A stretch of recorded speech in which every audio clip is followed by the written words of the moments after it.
Wow, praise the Lord. Welcome everyone. Amen. Dalaygo ng Dios, gabi-abi na to ang tanan. It's good to see you all.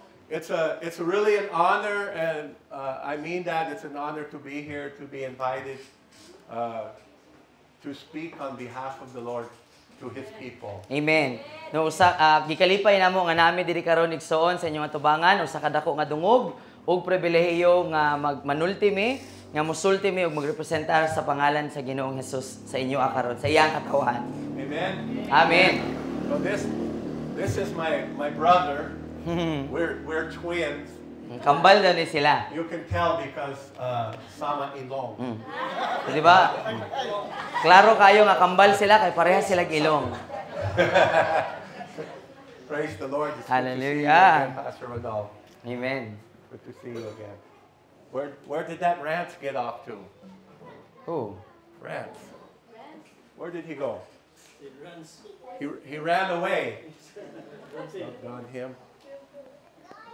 Raptured. Na-raptured I'm just going to say hello to him.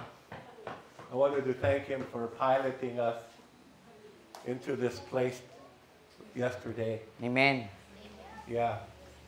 So, nisulti ko gamay na Bisaya, so kinihanglan ko sa interrupter.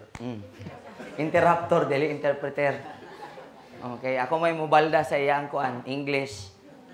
Ono mo na ako sa kung taas na. So, it's great to be here. This is your 8th annual Thanksgiving. Hallelujah.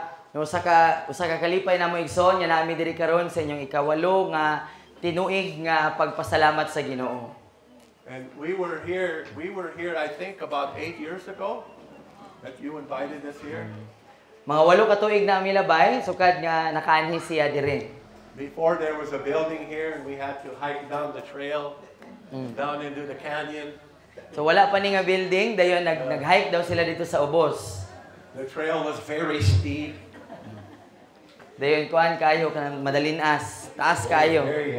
Pakilid. Atog bungon. Ang salamat for guiding us into the bukid. You know, you drive, Imong, you're a tuang driver. Thank you very much. Good to see you again. Yeah, so we were here 8 years ago, and it was awesome. There was no pavement; it was just dirt and mud. So 8 ka tuig na milabay sukad kami anhi siya. Then wala pa ang semento. No dili pa sementado ang inyong dalan dayon. Kuan ra gid to sa libaong dayon lapukon no. Yeah, remember we brought dakan manga kahon, and they was very heavy, and somebody carried them down the trail. I don't remember who. That's in. Wow, praise God. I'm glad it wasn't me. Nagdala daw sila atong panahon na og dagko nga mga kahon nga perting pagkabugata dayon gipapasa nila wala sa kaila kinsa tong ilang gipapasa nagbitbit atong kahon sa bakilid palugsong. I couldn't believe that those guys carried those heavy boxes down that trail. I could barely walk down it. So di siya katuo nga nabitbit daw atong mga tawhana katong nga karton kay bugat man nga bisan gani daw siya naglisod siya og lakaw. So praise the Lord, we made it back. Thank God the road is paved. Amen. No, salamat sa Ginoo nga pagbalik namo diri kay sementado na ang dalan. So we just want to welcome all of you here. Amen. Thank you for having me. Amen. So among ginaabi-abi ang tanan nga naa diri. Salamat kaayo sa inyong pag-imbita.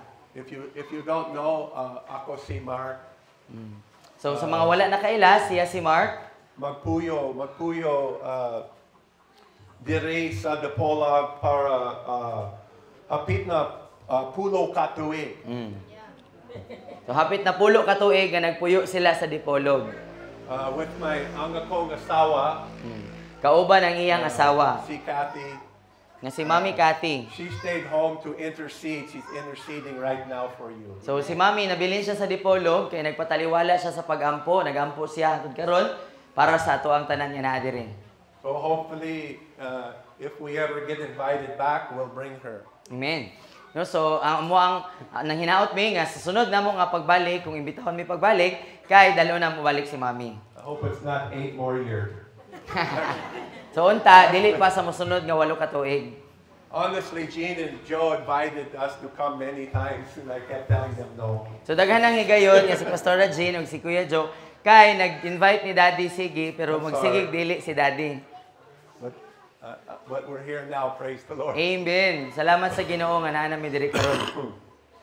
So we've been praying for you, and God wants to move in each one of your hearts today. Amen. No nag-anunay mi nga nagampo para kaninyo igsuon ug ang Ginoo gusto gyud niya nga mamuhat sa inyo ang kasing-kasing karon. Good job. My old trouble. Praise the Lord. Amen. God has something special for each and every one of you today. Amen. Ang Ginoo igsuon adunay giandam nga espesyal para sa matag usa kaninyo karong adlaw. Can you believe that? It's all. Matuuhan ba na nimo igsuon? That's something for you. Nga adunay giandam ang Ginoo para sa imo. See, everywhere I go, it's on. The people in the church are carrying many burdens. Bisag- Kasing. Bisag asa siya moadto igsuon nga mga kasimbahanan, adunay gyoy mga tawo nga iyang makaplagahan sa sulod sa simbahan, nga adunay mga gipangbitbit nga mga kabugaton sa ilang kasing-kasing. Tinuod ba? No? If you're honest, Kung magmatinud-anon gyud ta, di ba? no? We have many fears, we have many worries. Diba? Bisan katawhan ta sa Ginoo natay mga kahadlok, natay kabalaka. And believe it or not, Iksoon, your pastors and your leaders, they also have many burdens, many concerns. Amen. No motuo mo og sa dili igsuon bisan pa gani ang inyong mga pastor ug ang inyong mga pangulo niini nga iglesia kay naa po na sila gipangpas-an. They may or may not talk about it. No, tingali dili ninyo madunggan or tingali nadunggan ninyo nga mag-share pud sila usahay sa inyo But I remember one time that somebody in our simbahan, they said to me, "Oh, Dad, you don't have any problems. You're a pastor." So nakainomdom si Daddy nga dito sa amo na daw nagingon sa iya nga, Dad, ikaw wala man kay problema kay pastor man ka. I looked at them and said, "I have many more problems. Myself, you. So iyang giingnan tong tawo nga nagingon sa iya nga wala daw siya problema, ningon siya nga kabalo ka mas daghan kog problema. Kaya akong problema akong kawaligon, apil ka, kana siya. Hey, your imong pastors, they love you and they carry burdens in their heart for you. Amen. Nung ano man tungod kay ang inyong pastor, ang inyong mga pangulo igsuon, nahigugma sa inyo ug nagbitbit sila sa gibugaton para sa inyo naa sila'y pakialam sa inyo So, Ikson, if you're here today, and whether you're a pastor or you're not a pastor, God wants to meet you right where you're at. Amen. No igsoon busa kung naa ka diri karon, pastor man ka, leader man ka or dili ka leader or dili man ka pastor igsoon, gusto sa Ginoo tagbuon ka sa kung asa ka karon. And that includes you children. Ang apil mo ani mga bata, Children, how many children, they have problems. kabalo pila man nato diri nga nakabalo nga bisan mga bata napo na sila yung mga gipangbitbit nga mga problema. These children are our future, Ikson. No, so kini nga atong mga bata igsuon mao nga atong kaugmaon. Children are important. Manang importante ang mga bata. We need to take care of them. Kinahanglan nato sila ampingan. Do you remember when you were a child? Makainomdom mo kita nga mga dagko na katong sa niagi nga bata pa ta. And how you felt? Kung unsa imong mga gibati, And you thought maybe there's no one understands me, no one cares for no tingali me. nakahuna-huna ka nga wala man tingali nagtagad nako, walay nahigugma nako, walay tawo nga adunay pakialam nako. Kasi nati ba na nimo? You have feelings, emotions, and don't know how to express them. No na kay mga emosyon, Diba? na kay mga pagbati nga dili ka kabalo unsaon nimo pagpadayag sa imong mga gipangbati. But Amahan wants you, all of you children, to know that you're important. You're very important. And He loves you and He has a plan for your life. Amen. No apan para kaninyo pod nga mga bata, ganahan ang Ginoo nga ipahibalo sa inyo nga naa siya pakialam sa inyo nagtagad ang Ginoo sa inyo importante mo sa iya ug naay plano ang Ginoo para sa inyo ang kinabuhi. Your children, He knows how you feel. And you can talk to Him. You can talk to the Lord. Amen. No, kamo nga mga bata, nakabalo ang Ginoo unsa inyong gibati. Ug pwede mo nga mosumbong sa Ginoo, pwede mo makigistorya sa Ginoo. You can tell Him anything you want to talk to Him about. Pwede ninyo isumbong o isulti sa Ginoo bisag unsang gusto ninyong iingon o isumbong sa iya. Yeah, He'll listen. Ug maminaw siya. And our youth, our young people today. No, ug ang atong mga kabatan-unan karon. God bless our youth, our young people today. Amen. Ang Ginoo magapanalangin sa atong mga kabatan-unan karon. The Lord has a deep plan for you. Ang Ginoo adunay lalong nga mga plano para sa imo igsoon. And He wants to use you. He's given every one of you giftings and callings.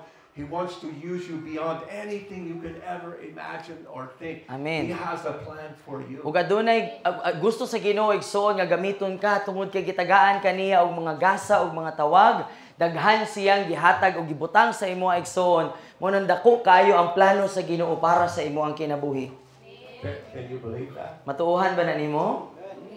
Yeah. It doesn't matter how young you are. It doesn't matter, listen, tigilang tawo. It doesn't matter how old you are. The Lord loves you. And He's not done with you yet. And He has a plan for your life. Amen. Nabot pasabot igsoon dili igsapayan. Kung pilay atong edad, batanon man ta, bata man ta, o idaran na bata, or nabiyaan na bata sa panahon igsoon, anaa gyapoy plano ang Ginoo sa ato ang kinabuhi, sa inyo ang kinabuhi. The Lord knows you by name. Nakaila ang Ginoo sa imo ang ngalan. He knows where you live. Nakabalo siya sa kagapuyo. And He knows the number of the hairs on your head. Ug kabalo pud siya kung pilay lugar sa imong buhok sa imong ulo. Diba? Amen. You see that guy right back there? He's got hair like mine. Amen. Sama buho. Pareha na mong hairstyle. I like that. Patindog pero padong sa likod. Lindo kayo. Amen. Oh, I like it. Praise the Lord. Hallelujah. Yes, amen. So, I want to ask each one of you, every one of you, Gusto niya nga muhangyo sa matag usa kaninyo nga naa diri karon. what burden are you carrying today? O mangutana siya, unsa may kabug-aton nga imong gipas-an karon? What's bothering you? What's worrying you? What's your deepest concern today? Unsa may nagasamok sa imong hunahuna, sa imong kasing-kasing? Unsay nagahatag nimo kabalaka karon? Unsa may kanang bugat sa imo ang kasing-kasing karon nga imong ginapas-an?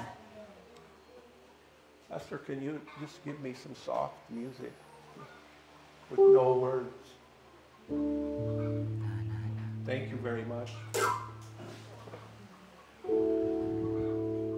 This is the time of reflection and so on. Amen. No panahon ni igsoon para nga magsusi ta.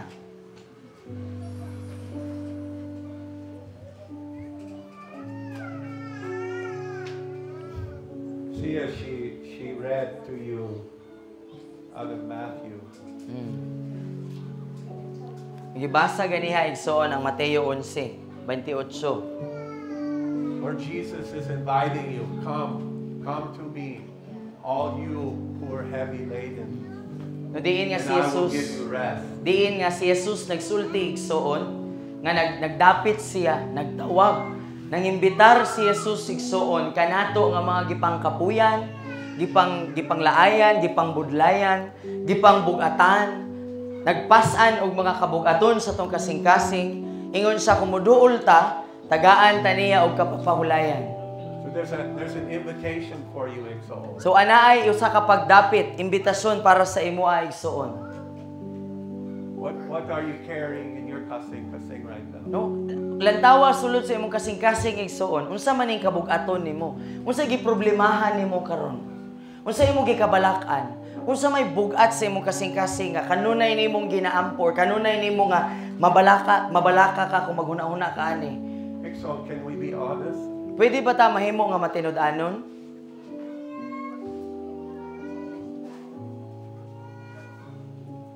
Where are you at right now? No asa man ka karon igsoon? It doesn't matter if you're a man, you're a husband, you're a father. No dili ni igsapayan igsoon nga para rin sa mga babayi, no paapil ang mga lalaki, apil ang mga papa, apil ang mga tatay. Us men, we like to act like we have no problems, that we're tough. Diba? No? Kay kasagaran sa mga papa, kasagaran sa mga bana, or sa mga lalaki sa kinatibukan, ganahan ta nga ipakita sa mga tao nga ay isog ko, di ko muiyak, di ko maluya, di ko kabalo magproblema. Tinood. Di ba tinuod? Gusto nato ipakita sa tao ba nga kaya na ko ni. Us men, we hide our feelings. So ang kasagaran nga buhaton nato nga mga lalaki, itago nato to mga gibati. We don't want anybody to know that we're weak. Di ta ganahan makabalo ang uban nga maluya man pud ita. Hello? Anybody home? Ayo. Tinuod ba? You know it's true. Kabalo mo nga tinuod ni. The women know it's true too. No, kay kanang kining mga babae kabalo ni sila. Samot na mga asawa. And it's okay. It's okay. It's all. No, so okay ra jud kaayo. We all have problems. No, kay kita tanan mo agi magitag mga problema. But the presence of the Lord, we saw Jesus walk into this place this morning. Amen. Igsoon ang presensya sa Dios naa diri. Nakita namo igsoon nga si Jesus misulod niini nga simbahan karong buntaga. And Jesus came in here for you. Ug si Jesus misulod diri karon igsoon. Mianhi siya para nimo nga naa diri. I don't know what your burden, what you're carrying right now, but the Lord does. Amen. Wala man minasayod igsoon unsay imo ang problema, unsay imo ang gipas-an karon, pero ang Ginoo kabalog yud kaayo siya sa sulod niya nang imo ang kasing-kasing. Unsa lang imo gikabalakan, unsa imo gikahadlukan, unsa imo giproblemahan. Exalt, you are so loved. Amen. Igsoon gihigugma ka pag-ayo. And there's so many Christians today. No matter how many times they hear God loves you, God loves you, God loves you, it's hard to receive. It's hard to believe. Does God really love me? Nadaghan kaayong mga Kristohanon karon igsoon sa lawas ni Kristo nga bisan pag ikapila nga makadungog nga ingnon siya nga ang Ginoo nahigugma sa imoa, gihigugma ka ni Jesus, lisod gihapon dawaton para sa niini nga mga Kristohanon nga tinuod jud gani nga nahigugma ang Ginoo sa ako But yes, Iksoon, God proved His love for us by giving us His only begotten Son. Amen. To die on that cross, to pay the penalty for our Hallelujah. sins. Amen. That proved His love. Igsoon ang pagpamatuod ni Jesus sa Ginoo nga gihigugma kaniya pag-ayo. Iya ang gipadala ang iyang bugtong anak nga si Ginoong Hesukristo namatay sa krus para sa imuha ug sa akong mga sala. Kana maoy usa ka dako nga pagpamatuod kung unsa ka dako ang gugma sa Dios para kanimo. Iksoon, we need the presence of God right now. Amen. We need His presence. Gikinahanglan nato ang presensya sa Dios karon igsoon. Gikinahanglan nato ang presensya niya. He's here. Naa siya diri karon. So I want to ask you, each one of you, to do something. So naami gusto nga pangayoon o hangyoon sa imo karon igsoon nga naami ipabuhat sa imoa. Can we just wait? Can we just wait on the Lord for a few minutes? Pwede ba nato tugutan igsoon nga muhulat ta sa Ginoo karon? Sa pipila lang ka minuto din, ablihi ang imo ang kasing-kasing. Ayaw pagpatig-a. We're not in any hurry, so Wala man tagadali. Ayaw guna-huna igsoon nga, ay dili ko mo iyak kay unsa palay lang huna-hunaon sa ako. Ayaw. we need His presence. Nung gikinahanglan nato ang presensya sa Ginoo igsoon. And I want to ask you to do something. Maybe you're not comfortable with this. Noon niya napud ko'y gusto nga ipabuhat sa imo niya dapit igsoon nga tingali dili ka komportable ani. I want to ask you to close your eyes Gusto- and to acknowledge the presence of God. I want to ask you to close your eyes and talk to the Lord. Bring that burden, bring what's bothering you to Him, Amen. Amen. and spend a few minutes telling Him about it. Hangyoon ko Can we do that, Ixo? mabuhat ba nato ni igsoon hangyoon ko ikaw nga ipiyong nimo ang imong mga mata. Dayon ilha nga anaa diri ang presensya sa Ginoo. Dayon iduol sa Ginoo pinaagi sa imong pagpakigsulti sa iya kung unsa ang sulod sa imong kasing-kasing. Sumbong sa iya igsoon. Ingna ang Ginoo, Lord, gapasan ko ani mo ni bugat sa akong kasing-kasing. I know this may be something new or strange for you. Tingali. I'm asking you, Hallelujah. Right now, just close your eyes. So tingali Begin to igsoon, acknowledge Jesus. Begin to wait on Him. Talk to Him like a friend. And tell Him what's bothering you and what you would like Him to do about it. tingali igsoon, bag-o ni para sa imua, or basin wala ka naanad nga buhaton ni, pero hangyoon ko ikaw nga diha sa imong gilingkuran karon, ipiyong ang imong mga mata. Ipiyong imong mga mata, dayon pakigsulti kang Hesus igsoon. Isumbong sa iya unsay sulod sa imong kasing-kasing. Ingna siya unsay imong gikinahanglan, unsay sulod sa imong kasing-kasing, unsay imong gusto nga buhaton ni Hesus para sa imua. Yes, just let Him touch your soul. Tuguti lang siya igsoon nga hikapon ang imong kalag. Sige, ipiyong imong mga mata igsoon, sugdi sa pakigsulti sa Ginoo. So please, bow your heads, close your eyes. So muhangyo mi igsoon, ipiyong imong mga mata, pakigsulti sa Ginoo. Ayaw kahadlo. Ayaw kaulaw. The presence of the Lord is here. Ana ang presensya sa Dios dinhi karon. And I'm going to pray for you. Ug magampo siya para sa imong. Something way beyond anything you ever experienced. Malabaw pa sa kung unsay imong nasinati igsoon. In fact, that's why Amahan created you, to have fellowship with you. Amen. Sa pagkatinuod igsoon, mao ka na ang rason nga nang gibuhat ka sa atong langitong Amahan para nga makauban ka, para nga makirelasyon sa imong. Sometimes we spend our whole life just going to church. Usahay igsoon, ato ang hudod, atong mahurot ang atong tibuok kinabuhi nga magsimba or para nga naana sa simbahan or magsisimba lang ta. We try to be good Christians. Then nanikamot ta nga mahimong usa ka buutan nga Kristohanon. But igsoon, it's impossible to be a good Christian without fellowship with the Holy Spirit. Amen.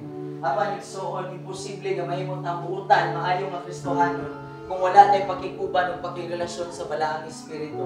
This is why God gives the Holy Spirit to be your helper, to help you to become the man or woman of God who created you to be. And you cannot do it without Him. Umuo ka na ang rason igsoon nga naman gihatag ang balaang espiritu kanato aron nga mahimo nato magtatabang para nga mahimo tang mga lalaki ug babae nga alagad sa Ginoo nga iyang giplano ug gitakda nga mahimong kita ug wala tay mabuhat igsoon isip nga alagad kung wala ang balaang espiritu. And religion and tradition just leaves us dead inside, Okay, hopeless. ang relihiyon ug tradisyon igsoon himuon lang tang patay sa tong sulod, walay paglaom. You need the presence of God. You need to live in His presence. Gikinahanglan nimo ang presensya sa Dios igsoon nga magpuyo sulod sa imua. Invite the presence of God into your heart, into your home. Imbitaha ang presensya sa Dios igsoon sa imong kasing-kasing, sa imong balay. Every day. Kada adlaw. He wants to have relationship with you. Kay gusto sa Ginoo igsoon nga makabaton og relasyon diha kanimo. Just wait there. I'm going to go get my Bible. I want to show you something in the Word of God. Igsoon. Na siya gusto nga ipakita sa imong igsoon gikan sa pulong sa Ginoo. For some of you, the idea or of having a real relationship with God, it's foreign to you. You don't understand it. Sa uban tingali ninyo diri igsoon kay usa ka bagong butang ang pagbaton og usa ka pakigrelasyon sa Ginoo. Suod nga pakigrelasyon. But no matter igsoon where you're at today, the Lord inviting you into this relationship with you. It's an invitation. It's an open invitation to you. Kung bisan asa man kakaron igsoon, usa may estado sa imong kinabuhi karon igsoon, ang Ginoo nagatanyag nimo, nagadapit, nag-imbita nimo nga mosulod niining usa ka buhi ka pakigrelasyon. We don't have to stay where we're at. Okay, dili na to kinahanglan igsoon nga mapabilin sa kung asa ta. For some of us, especially when we're young, No sa uban kanato, labi pa man sa mga batanon, we grew up in church. no nga kanang kung sukad pa pagkabatanon or sukad pagkabata nagdako ta sa simbahan. Listen to me. No paminaw mo. We've heard it all before. No nadunggan na nato ni sa una. We've heard many preaching, many messages, but it doesn't bring change to us. No daghan na kayo tang mga nadunggan nga mga mensahe. No apan walay o dili makadala og kausaban sa tong kasing-kasing. It doesn't solve our problems for us. No dili ka na wala ka na nakasulbad sa tong problema. Because we need this personal relationship with a living God. He's not Amen. dead. God is not dead. Amen. He's alive. Okay, ang atong gikinahanglan igsoon buhi nga pakigrelasyon sa atong buhi nga Dios. Ang imong gialagaran dili patay buhi ang Ginoo igsoon. I want you to see what's available for each one of you. Gusto niya nga makita nimo kung unsa ang giandam para sa imo igsoon. And after I read this to you, Kung human niya o basa niini kanimo, if you want this, kung ganahan ka nga masinati ni igsoon, if you're hungry and you're thirsty for the Lord, kung igutom ka o kung giuhaw ka para sa Ginoo, if you're hungry for more kung igutom ka sa dugang pa in your life, sa imong kinabuhi, I'm going to ask you to come up here. so ang iyon ko dapiton ko ikaw igsoon nga moduol diri sa tubangan. And we're going to pray for you, Kung Iksaon. magampo may para sa imo igsoon. Philippians chapter 3, verse 8. Filipos 3:8. Apostle Paul, he wrote this letter to the church in Philippi. Si Pablo ni na nagsulat ngadto sa simbahan sa mga taga Filipos. And I'm reading out of the Amplified Bible. Ug ang iyang ginabasa nga hubad kay amplified nga hubad. Yes, furthermore, I count everything as loss compared to the possession of the priceless privilege, the overwhelming preciousness, the surpassing worth and supreme advantage of knowing Christ Jesus, my Lord, and the progressively becoming more deeply and intimately acquainted with Him, of perceiving and recognizing and understanding Him more fully and clearly. For His sake I have lost everything and consider it all to be mere rubbish, refuse, garbage, in order that I may gain Christ the Anointed One. Hallelujah. O dugang pa niana akong giiha ug ila nga ang tanan daw walay pulos kumpara sa akong pag-angkon sa dili makumpara nga pribilehiyo. Ang kahibulungan nga pagkabilihon, ang labaw sa tanan nga bilihon ug ang dako nga bentaha sa pag-ila kang Kristo Jesus nga akong Ginoo ug sa akong mapadayunon og nagtubo ug mas lalom ug mas suod nga pag-ila uban kaniya sa pag-ila sa pagsabot sa mas lalom ug mas tibuok ug mas klaro diha kaniya ug alang kaniya nawad-an ako ug akong giila nga ang tanan daw basura ug walay pulos aron nga akong makabot si Kristo ang dinihugan. One more verse. Usa pa ka bersikulo.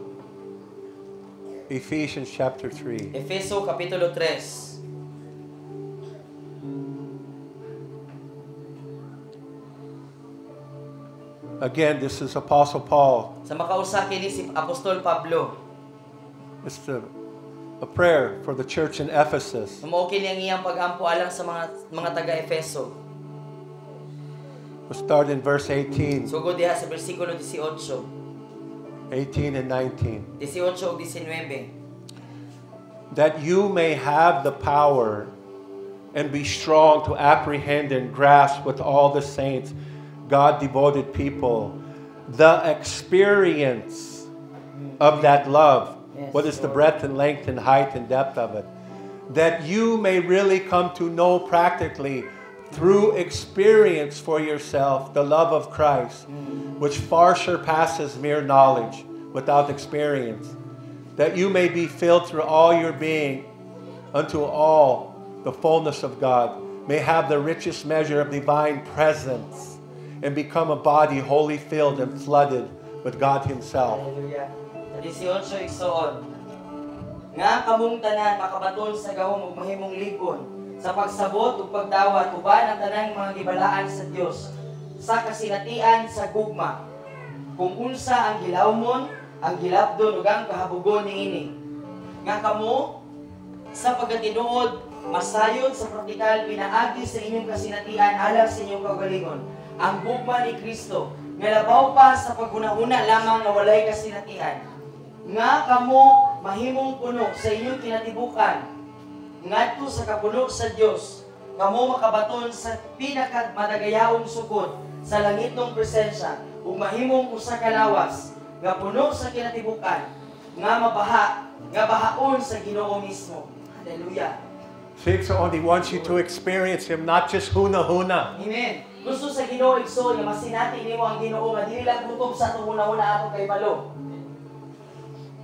So if you want more of God, if you want to experience Him, please come and stand at the altar right now. Usa igsoon kung gusto. Don't wait. Ayon Come on. igsoon kung ganahan ka makanawat og dugang pagikan sa Ginoo. Ganahan ka masinati ang gugma sa Ginoo duol diri sa tubangan igsoon. Duol diri sa altar. Just go ahead and play.